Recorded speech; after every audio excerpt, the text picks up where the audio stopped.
Okay, thank you all so much for coming into your public library this evening. My name is Pam Packard. I work at the information desk here. I do all the interlibrary loans. So if the library does not have something you need, you come to me and I'll get it from the library across the country for you.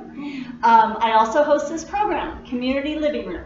And it used to be called Local Legends, but somehow that doesn't roll off the tongue. And that was pre-COVID. So we came back just last month. We got rolling again with this program with Dapper Dre, if you know Dapper Dre. And now I am so honored to have Karen Smith here, Dine poet and storyteller.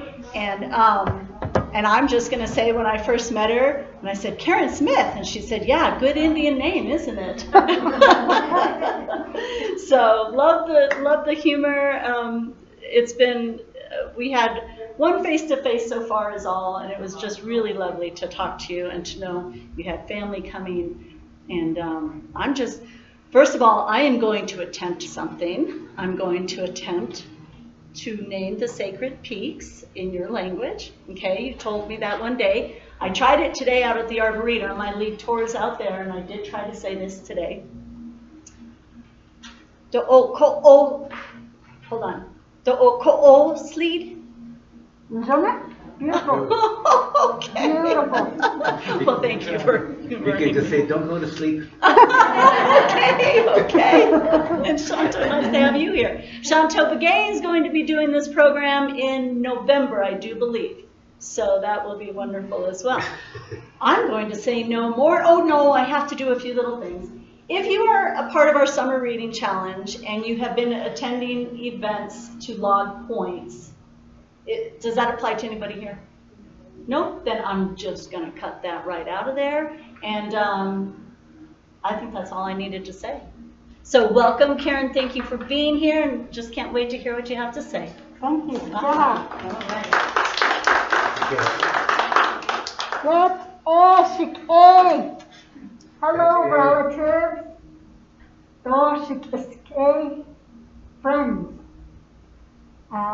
Shei, ja, Karen Smith, ja. Tsoh'nii,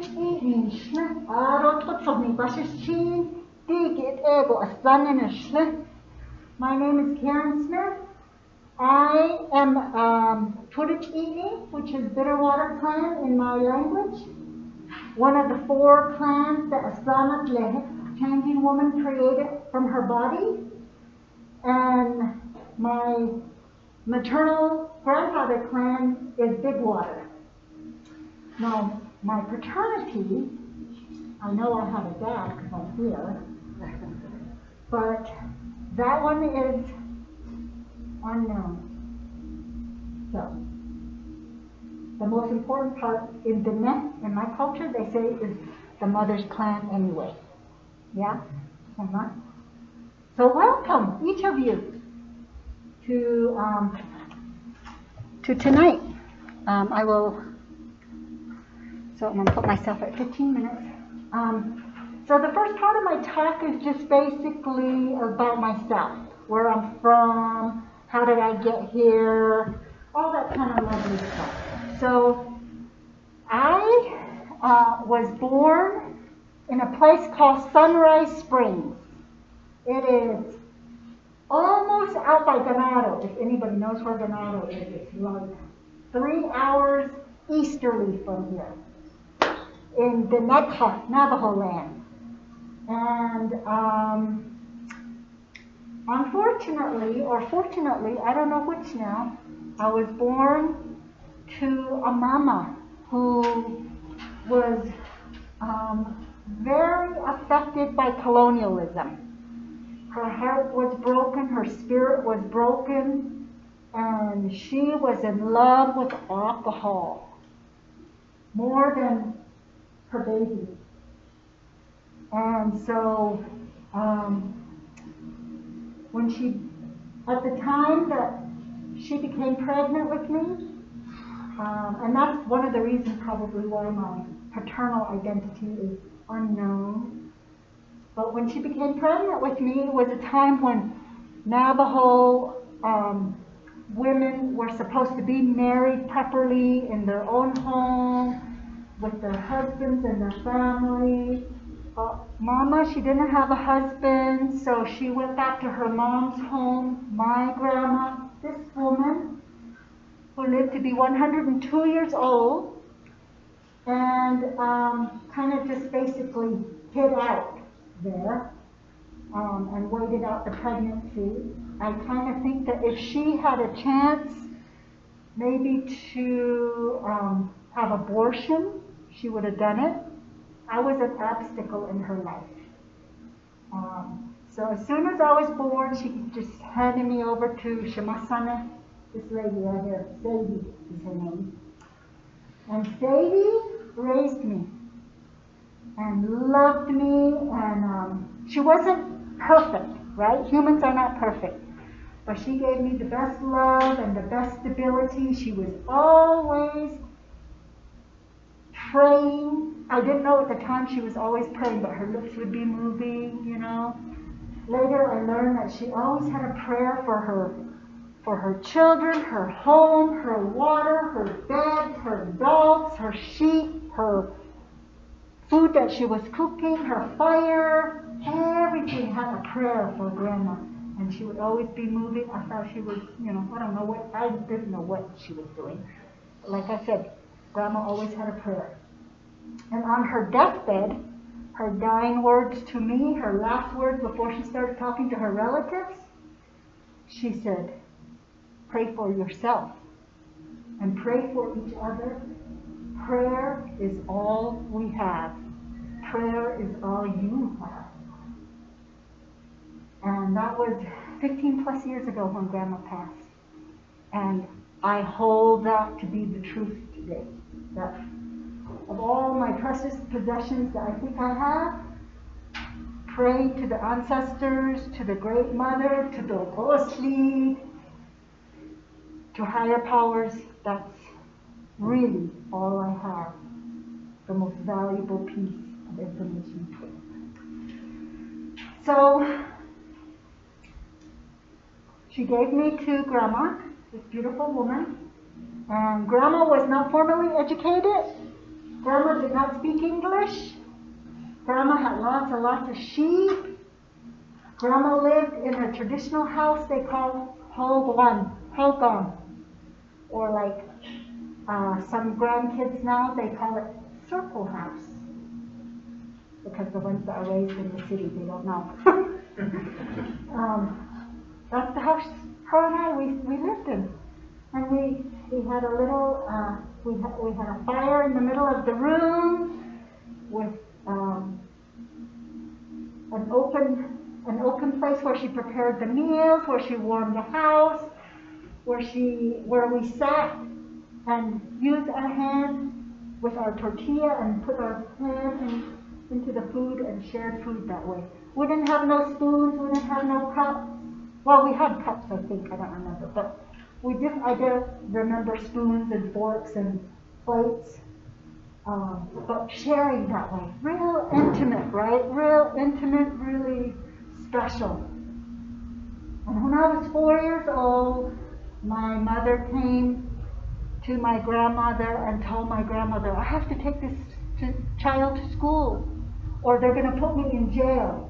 Now, I don't know that that's what would have happened to her, but there is historical information that in the 1800s, if you didn't let your Indian child, go to boarding school, there were families who were put in jail, who were taken by authorities and put in jail. So that kind of teaching and tradition, or that idea, that fear, was passed on to the people, and that's what she was telling my grandmother. And of course, my grandma loved me and didn't want me to leave, but so Mom took me and put me in boarding school. 4 years old. That's a baby. 4 years old. And at boarding school, it wasn't a pleasant experience for me because I was so young. I miss my grandmother. I miss the safety of our intimate ways. I slept next to her on the sheepskin with the fire. We didn't have beds. I missed the way we shared our meals. And at boarding school, everything was sterile. everything was stark.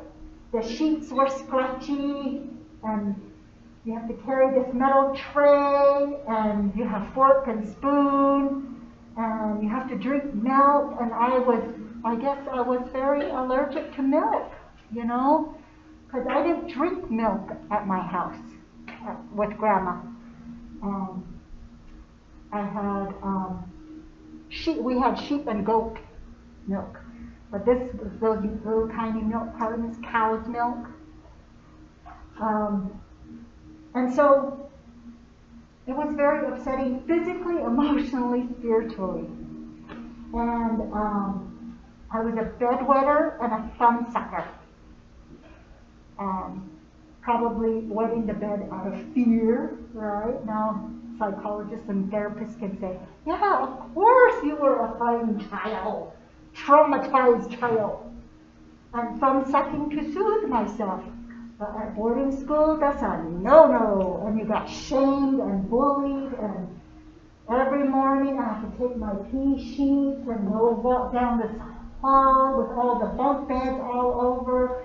And all the kids, they're all different ages. It wasn't like all the 4-year-olds together, it was all the way from 4-year-old to 15-year-olds. So, like, it was scary. And I have to walk down this hall and carry I call it the walk of shame. Every day, I have to go put my pea sheets in the tub or in the barrels. And the whole time, this dorm matron that was probably raised up in boarding school too, who had no attachments to children, and would be shaming me all the way, saying things to me in Navajo about how I can't control my bladder and how I'm just, no good and all that, all the way. Little kid, right?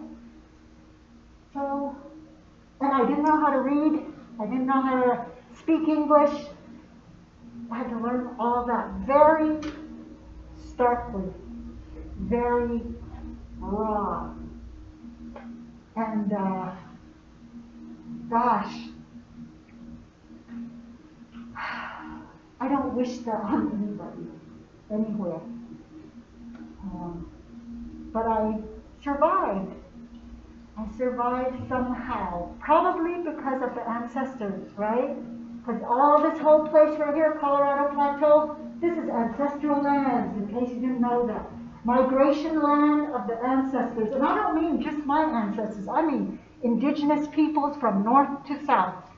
They walked here, they said their prayers here, they lived here, they loved here. You can see evidence of them all in this sacred land right here, all through here, right? And I think those ancestors were the ones who carried me, who watched over me the whole time, that nothing happened to me, that I survived that boarding school experience.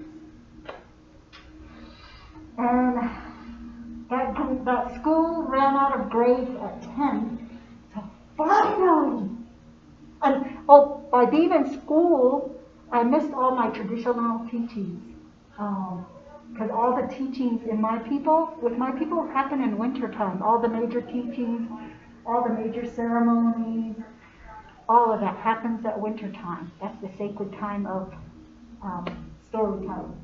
I missed it all. So all of that is also washed away out of my brain, out of my spirit, out of my being. I could tell you Bible verses. I could sing you some Bible songs, but I didn't know anything about my culture. And I couldn't speak my language. If I got caught speaking my language, they put ivory soap in my mouth. And so we had to get real smart about where we spoke. We had to be sneaky. But that's the one thing that was never broken or taken or stolen from me. Shazak. Betahiya. That means with my language carried me. And in our culture, our language is everything. It is a cosmology. It is not just words. It is the whole story of life in Dine. That's what our language is. It means all of life, enough. That's what's inside of our language. Anything like an encyclopedia, that's our language. Like Google, that's our language. Everything you want to know about the myth that's inside the teachings of the language. Even though I wasn't raised in my culture, I knew how to speak my language. And I think that that's also that the ancestors helped me, protected me to keep that strong.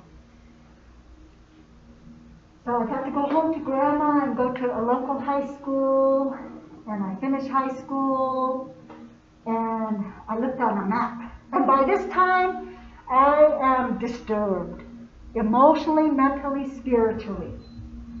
And alcohol is already talking to me, tickling me, saying, Hakwa, come over here and have some.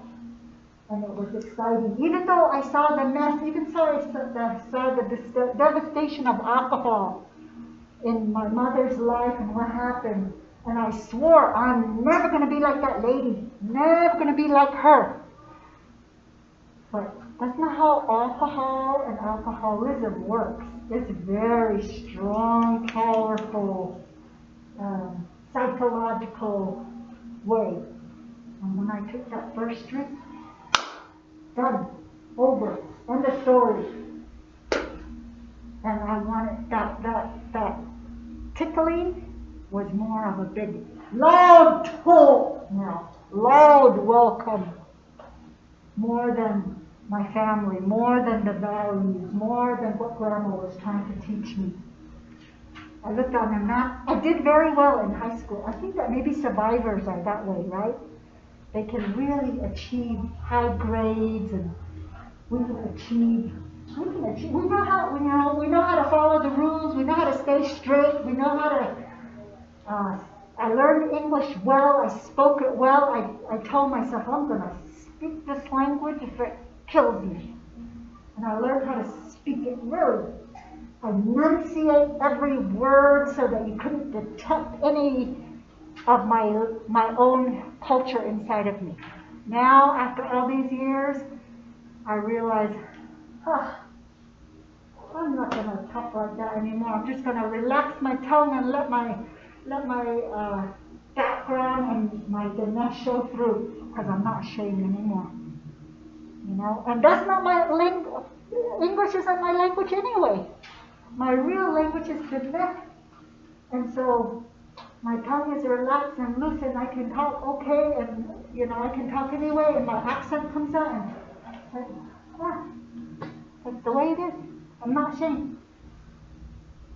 So I looked on the map in high school. I did really well. I got some scholarships. I looked on the map, Arizona map, because all the scholarships are for Arizona. There was one for Durango, but I looked at Colorado and I was like, maybe that one's too far. But Arizona, I looked and I went, Tucson. I'm going to go to Tucson. I'm going to go to Tucson. And that's what I was going to do. I was going to go far, far away to Tucson. I've never been to Tucson. Actually, that's a lie. I went to Girls State in high school at Tucson. I remember that. Those plastics that look like this. So I was going to go there and making my plans. And then one more time, Grandma, with her infinite wisdom, she set me down. She wanted me to go get my education. She wanted me to have a good life. And she says, Shiyasha, that means my young one. If you want a good life, if you want to stay blessed, if you want to stay protected, you have to stay near Dookoosliid. It's your grandma. She can protect you. She can keep an eye on you. You have to stay by her. I was like, Grandma, why do you have to say that? So, reluctantly and not very happy, I came to AAU. And somehow I made it.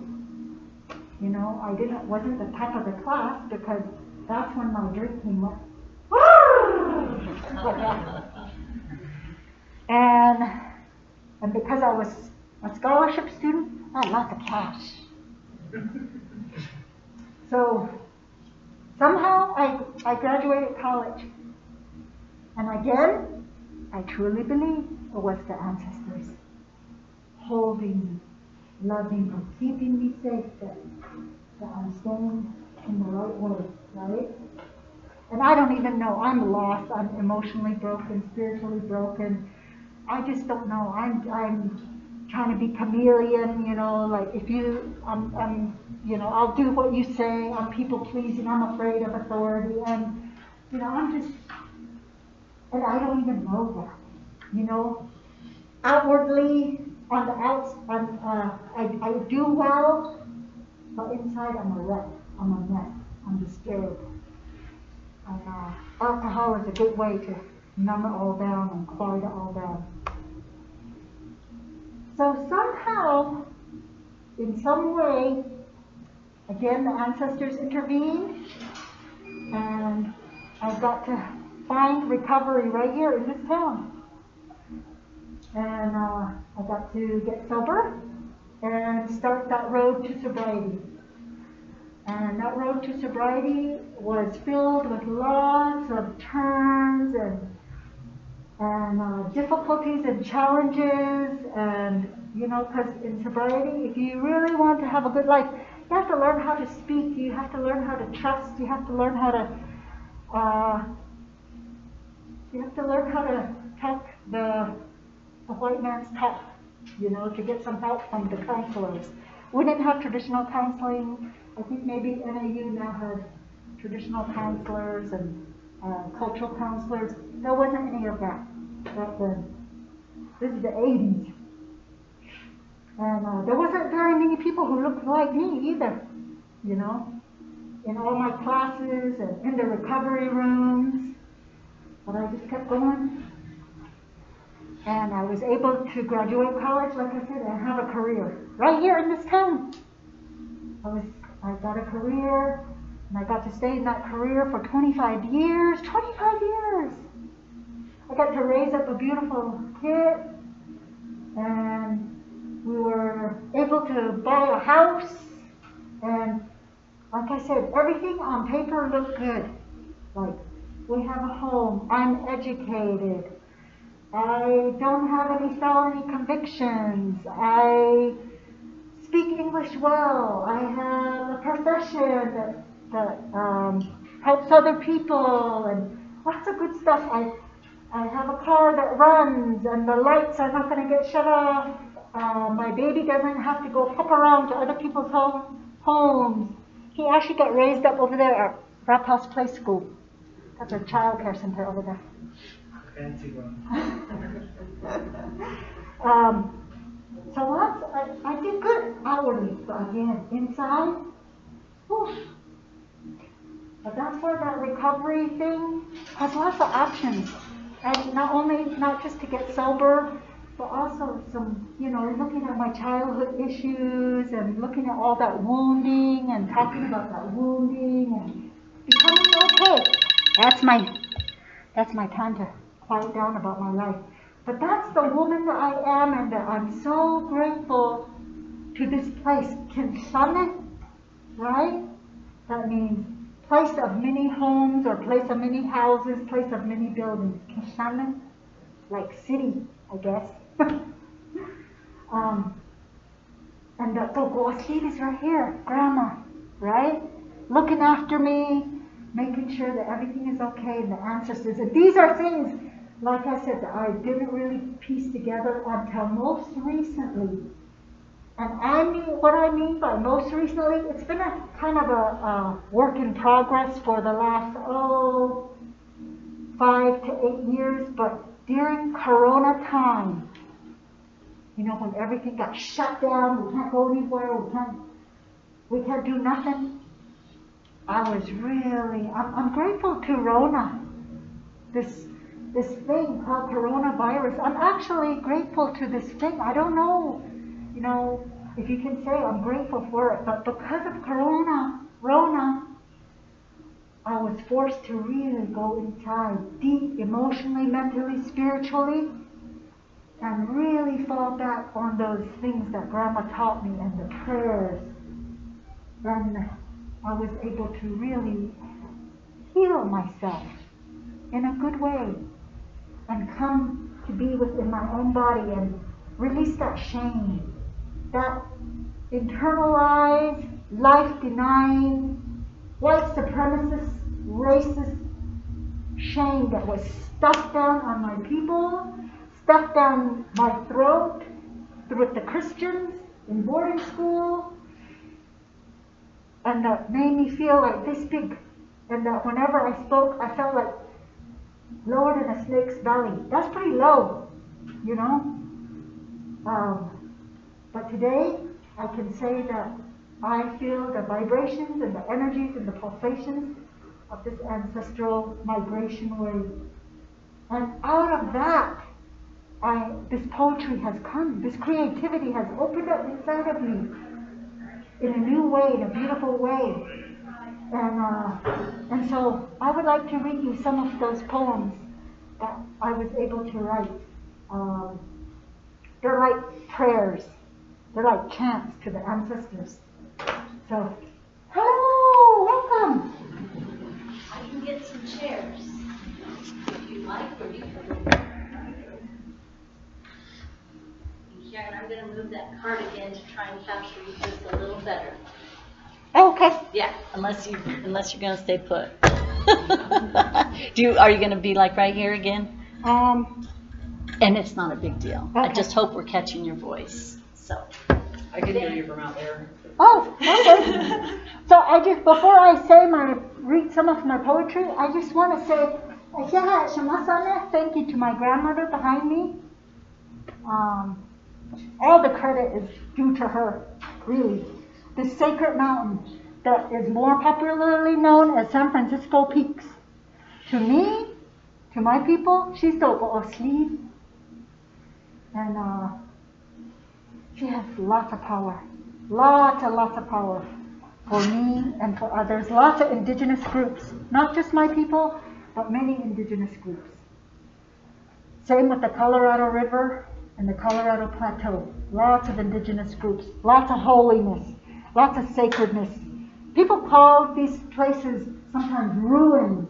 Yeah, if you come upon a dwelling, they call them ruins. Ruins means trash. You know, destroyed. That's what ruin means. They're not ruins. They are sacred living dwellings, breathing with life and energy. So, lots of life out there. Lots of life. Beautiful life. And it saved me. I'm living proof of that. And that's where these chants and prayers have come from. And, whew. Let's see. So, okay, first, before I read one of those, I have to tell you, one of my most beautiful memories and sacred memories is the one where I said my grandma had a lot of sheep. And there was always babies every spring. Beautiful baby sheep, baby goats. Oh, I love those babies. Oh my God, I love the babies. They were like my joy.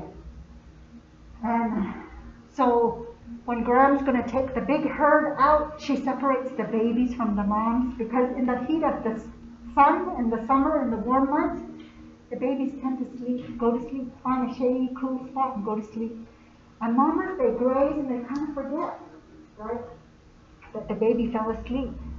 And so to keep them safe and not lose them, she puts all the babies in one pen in the mama's bowl. And so my job was to look after the babies, because I was little too and I can't go very far after her. I get tired, I get hungry, I get thirsty. So she would tell me every morning. I'll just read the story. When I was a little tiny baby girl, innocent, curious, white-eyed, and adventurous, I absolutely loved being outdoors with Grandma and her sheep.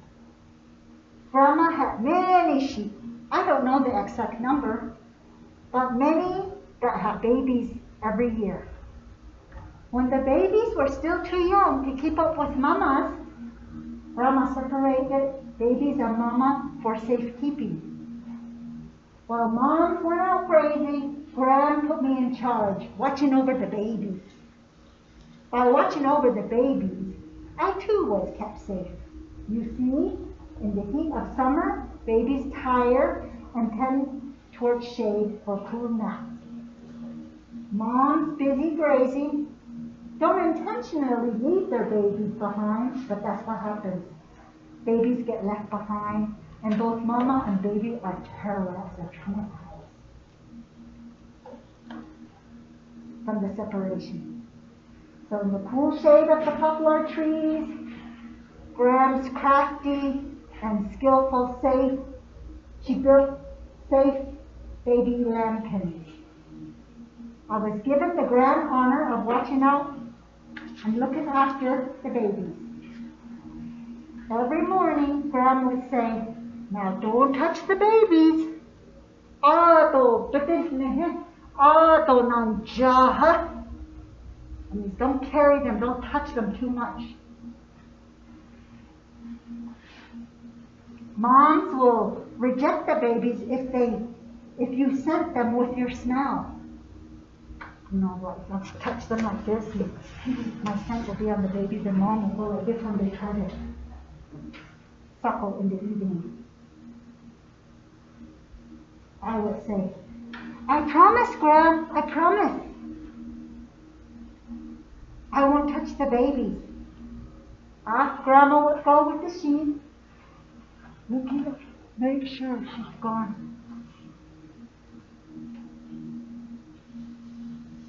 Taking the hungry mom over and up the plateau, where the morning heat was already warming the rock walls and calling forth the perfumed scent of cliff rose and pinyon pine. As soon as Graham and the herd were out of sight, I climbed the pen walls and hopped in with the babies. I squeezed them one by one and snuggled their little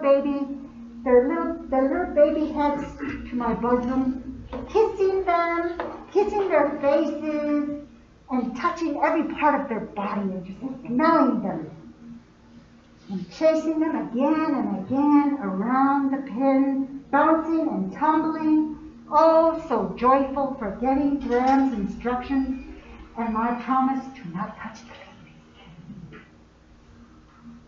Every afternoon, Graham came home with the moms and the babies when she released them from the pen to the moms. You know, moms, the babies would run to the mamas, and the moms would like nudge them away. And my grandma would be humming,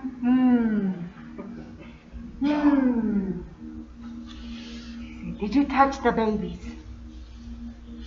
"Gran, I didn't.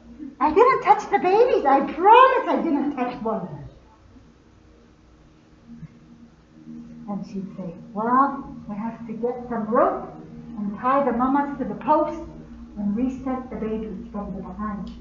Rub the babies on the behind of the mama, reset them so that mamas can keep the babies. This went on, and to me, that's one of the most precious memories that I have, those babies. If you never touched a baby lamb or a baby goat, you're missing it. So I wanted to put in a happy memory from my childhood. Okay. All right. Some of these I haven't named yet because a name just hasn't come to me. The woods are my ancestors.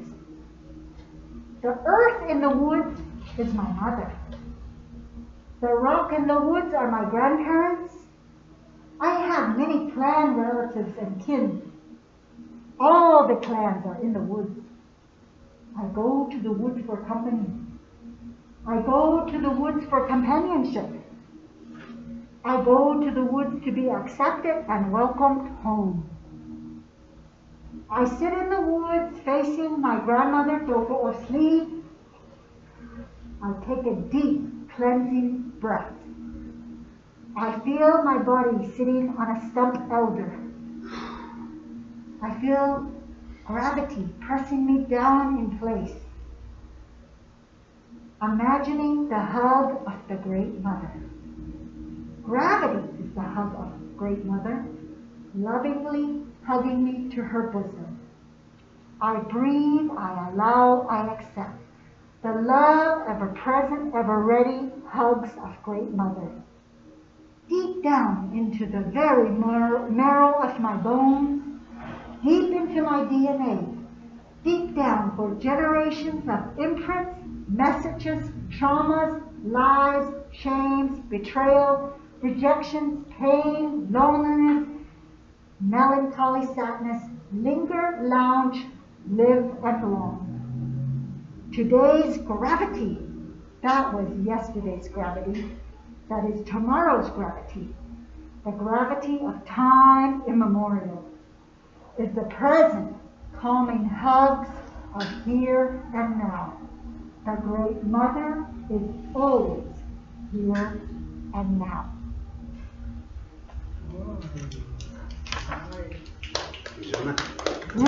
Yeah.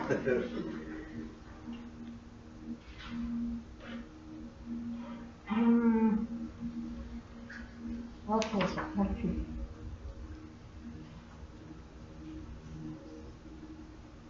Okay, this one's about my birthplace. Sunrise, Springs.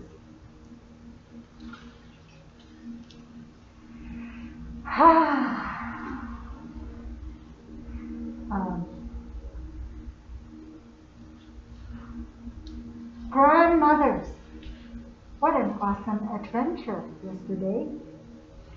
Thank you for carrying me home to my birthplace.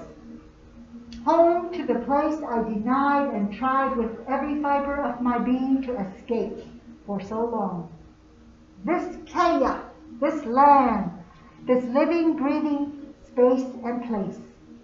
So soft, so gentle, so welcoming, so inviting. Thank you for being there always. I remember my own precious grandmother. My rock, my shelter, my solace, Sadie. I would always find her there, here, everywhere. Silently sitting atop a hill in the shade of an auspicious air-scented juniper tree. Her lips moving in prayer, her hands lithe and lanolly with wool, carding, and spinning. Upon the embrace of the earth, all the while her eyes always on the horizon, back and forth and all around for her beloved sheep and goats. As the relatives, the ancestors, the sky, the sun, bright and warm above, the gentle winds singing their guttural and whispered utterances, breaths and blessings. Prayers of acknowledgement and quiet communion, yielding a presence. In this sacred space, time, and place, I would always find Grandma Sadie. Now, when I go there, I am graciously greeted. You, Great Mother Earth, you, Ancestral Land, you, holy beings, you, sacred artifacts, you are still there, holding space, holding time immemorial in your loving, ephemeral embrace. Just like Grandma Sadie never left, she is right there in precious memories and sweet and salty spirit. In the land, in the earth, in the juniper trees, in the sky, in the sun, in the wistful and wilding winds, present, ever present. This is where I get to go. I get to return and return and return as often as I want with my fun baby, Buddy Repo, that's my dog. And other friends as well. Yes, with new friends who offer gratitude, acknowledgement, blessings, and prayers, love gifts and appreciation and offerings of bells, holy water, morning pills, blessings ringing out and out in positive vibrations and good intentions and wholeness. By and through ancient sources, ancient traditions, ancient rituals, bestowing acknowledgement and gratitude and deep vows and precious presents to you, Yamasee.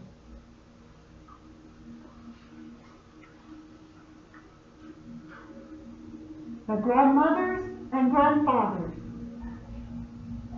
the great-grandmothers and great-grandfathers, the great Mother Earth, the ancestors of life, the active energies, rhythms, vibrations, and pulsations of time immemorial, bringing attention, awareness, acceptance, and acknowledgement to the past as real, genuine, authentic, powerful life.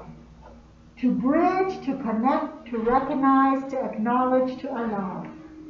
Grandmothers, thank you for this experience, this healing experience that is healing me, healing my woundedness, healing my woundedness into harmonious health and wholeness, into one united, strong, powerful vitality and tenacity, worthy, worthwhile, valued, valuable, precious, and unique.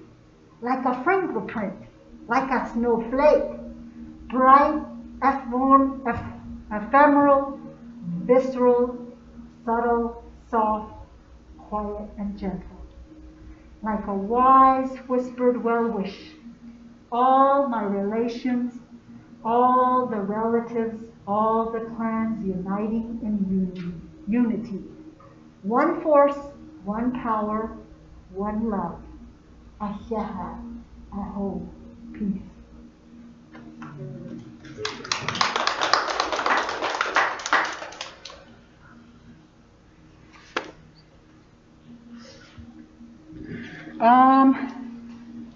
I want to save some so that you can ask some questions, but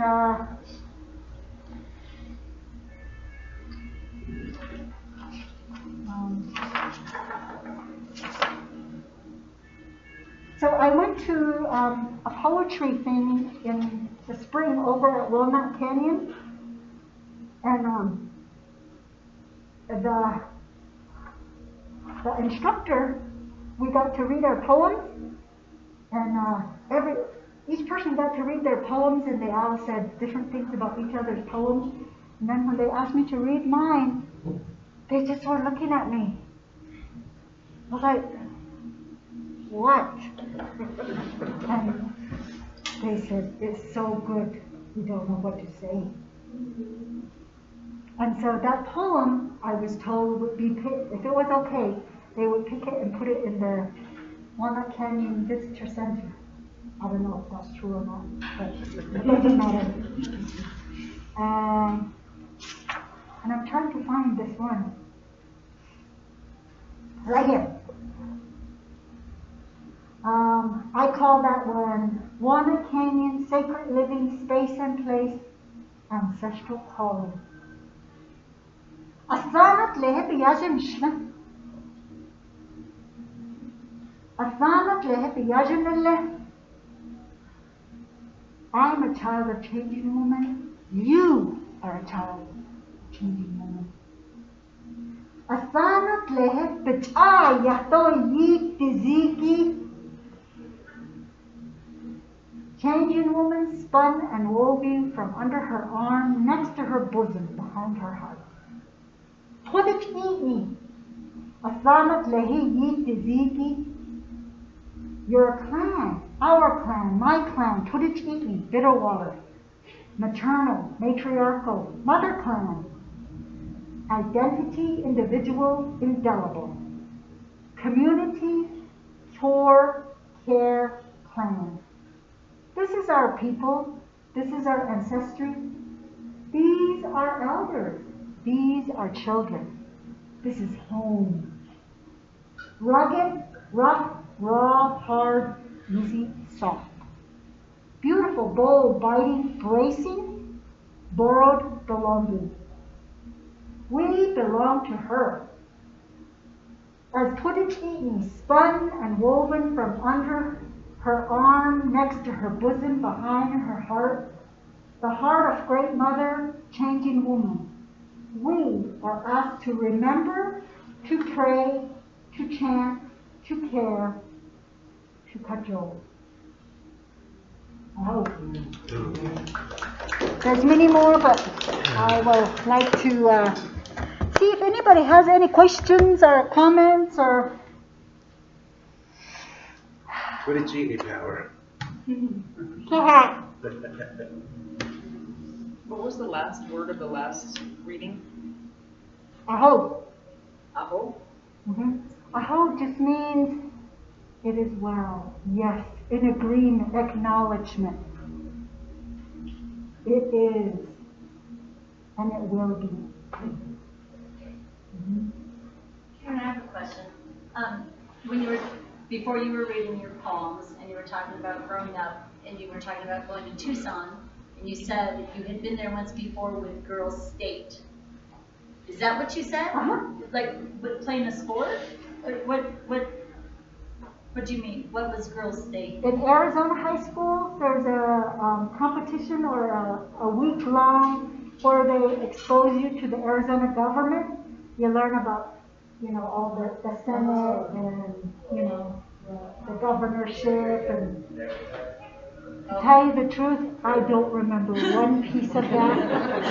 I just remember the apatillos and the saguaros and the beautiful bushes down there and the smell of the creosote. I had never smelled creosote in my life. I was like, what is that? Those are the things I remember, the nature. Yeah. What feels more natural, or what are the differences between writing in English versus the name? What feels more natural? Yeah, and what feels like, what are the differences when you write? Like, you wrote your books in English, obviously, but yeah.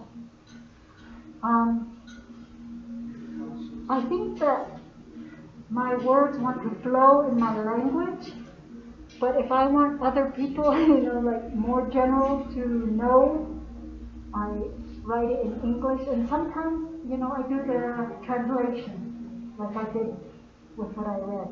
So it feels more natural that it just comes out of me in my language. Yeah. How did you come by the name Smith? That name is my adopted name. My birth name is different, and when my mom married Mr. Smith, that's how I got his name. Yeah. We're both yiniish'yee. We're both the same clan. Oh. This is the first time we ever met. So I address you like my mother, my sister, my grandmother, maternal, of course. So this beautiful sister. No, my family, my grandmother, I come from a family of Smith as well. My maternal side, all Smith. From my grandfather, who was a blacksmith, who was a wheelwright. So when they came around to give me out a name, they said, okay, you're a blacksmith, huh? You'll just be Smith. That's how it began. I think this is what happened to my papa, Mr. Smith. Yeah. They were silversmiths at City-Coconino. Oh. So they just shortened it to Smith when he went to boarding school. Yeah. So, yeah. When you were in boarding school, you were from age 4 till what age? 15, 16. Did you ever get family to visit you, or In summertime, I got to go home for like 5 to 6 weeks. And right when I'm getting comfortable and ease back into family life, time to go again. Where was the boarding school? It was 8 miles east of Holbrook, Arizona, out next to the railroad tracks, where it smells like stinky, rotten eggs. And I'm told that that place is like high sulfur in the ground. That's what was pinky. Is that place still there? You know what? There is still a school there. Yeah, I don't know if there's any changes or how these people, the people who ran the school, they were just do-gooder white people, Christians, who wanted to help poor Indian children. I don't think that very many of them actually had a college or education degree. They just wanted to be nice people. And nice because they're Christian and they were doing their Christian duty. So I hope that now they're real educators. I will tell you that the one good memory of my boarding school years is we used to sing a lot, singing all the time. I really love gospel music. And in 2013, a friend of mine and I went to New York City, and we got off at LaGuardia Airport, and we catch our bus to our Airbnb up to Harlem, and we got off the bus at Harlem, and it was October, warm day, and all the doors and windows were open, and there was gospel music coming from those open doors and windows. And I said to my friend, I think this is heaven. It was beautiful. Yeah. So I like gospel music. That's the one thing I like about that time. That's still right there. How was eating? Oh, learning to eat was interesting because, like I said, I didn't know how to use fork and spoon, and so every time I wanted to use my hand, there was a matron that walked down the and goes, no, pick up the spoon and the fork. It was real, brutal, lots of assaults, really. Very assaultive, hit you in the back of the head, soap in the mouth, like I said, ivory soap. We had to clean every Friday the hall with pine salt. So I hate pine salt, I hate ivory soap. Yuck. So We have those yellow soap in our mouth for speaking out. Yours was yellow, ours was ivory. Maybe it's bile. I didn't clean my vocabulary. So Karen, you didn't have siblings with you at boarding school? You know what? I have 3 younger siblings, now 2. Okay. They never went to boarding school. And I really think that that's because, again, those were the proper children from my mom and her husband. And me, I'm like the one she tried to hide away or, Were you older? Or I'm the oldest. You're the oldest. Yeah, I was the firstborn. And I didn't share this part a lot, but I didn't really have a relationship with my biological mother. I didn't ever really get close to her. I used to always say, she missed the boat on motherhood. It wasn't until I did that internal work of healing myself that's when I realized Mom was too really broken. She was really affected. She couldn't help what she did. It wasn't malice. She didn't wake up one day and say, I'm going to get pregnant with this child and I'm going to screw them up and forget them and abandon them. It's just part of what happened in our history. So today, I know sometimes she's one of my angels today. I talk to her. I had this big picture of her that somebody gave me, and for 20 years that picture was in the garage, turned away. And then during Corona, I'm cleaning my garage, and that picture fell down and the glass broke, and it was Mom. I picked it up, I dusted it, cleaned up the glass, and I said, okay, Mom, maybe you can come inside now. Literally. I put her kind of over away. I have a big thing of pictures, family pictures. She didn't go right there. I put her to the side. And then, not long ago, I was cleaning again, and that picture fell down again. And I picked it up. This time the frame was wonky, so I just took it out of the frame. So I took that picture and I said, Mom, you can join everybody now. So that's like my forgiveness of my mother. Yeah. Takes a long time, this stuff. I don't think you have to be indigenous for that kind of pain, yeah?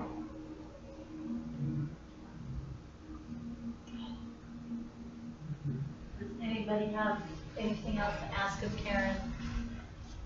Oh, this one? Yeah. It's Oh.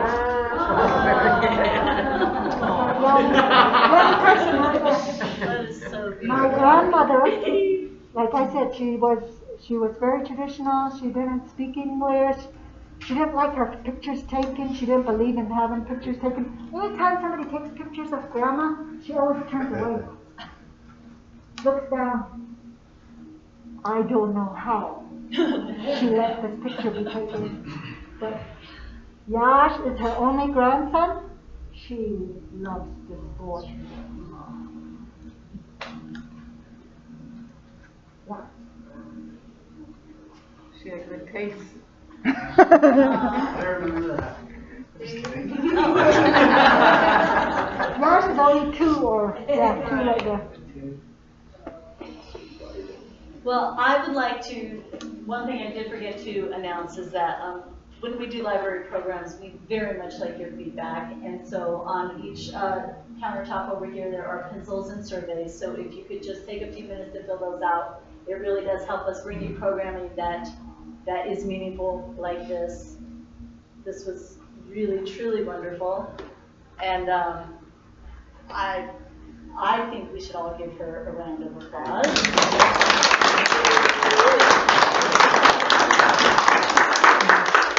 And I thank you all for coming into your library tonight, and no need to rush out of here. So the automated message is on us. We have 1 hour left. So thank you again all so much. I am back here doing this program the third Wednesday of each month, Community Living Room. This is what it feels like. I put out the symbolic rug, and I welcome you to all come in and kick back for a little while. So thanks for being here. Thank you for letting me do this. Do you put them Pardon me? Do you know when we put them on in November? It's the third Wednesday of November, which I don't have off the top of my